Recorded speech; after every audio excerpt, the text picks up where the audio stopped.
મિત્રો, જેની આપણે આતુરતાથી રાહ જોઈ રહ્યા હતા તેવી પોલીસ ભરતીને લઈને એક મહત્વના સમાચાર આવી ગયા છે. પોલીસ ભરતી અને પીએસઆઈને લઈને જે આરઆરની જાહેરાત હતી, જે નવા આરઆર જાહેર થવાના હતા, તેને લઈને એક મહત્વના સમાચાર આવી ગયા છે. તો આપણે જોઈ લઈએ તે સમાચાર.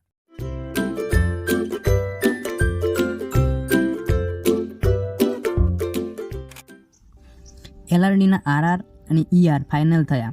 આવતા સપ્તાહમાં થઈ શકે છે જાહેરાત. પીએસઆઈના નિયમો પણ ફાઇનલ સ્ટેજ પર. પીએસઆઈમાં 2 લેખિતને બદલે એક જ પરીક્ષા લેવાશે.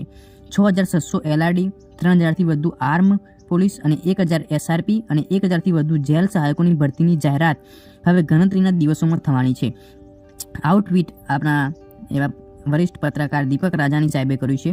તો મિત્રો, ટૂંક સમયમાં જ પોલીસ ભરતીને લઈને જાહેર થવાની ખૂબ જ સંભાવના રહેલી છે.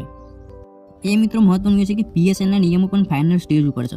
અને જે પીએસઆઈમાં 2 પરીક્ષા લેવાતી હતી, જે પહેલાં પ્રિલિમ્સ લેવાતી હતી, પ્રિલિમ તમે પાસ કરો એના પછી મેઇન્સ પરીક્ષા લેવાતી હતી, તે બંને પરીક્ષાના બદલે હવે એક જ પરીક્ષા લેવાની છે.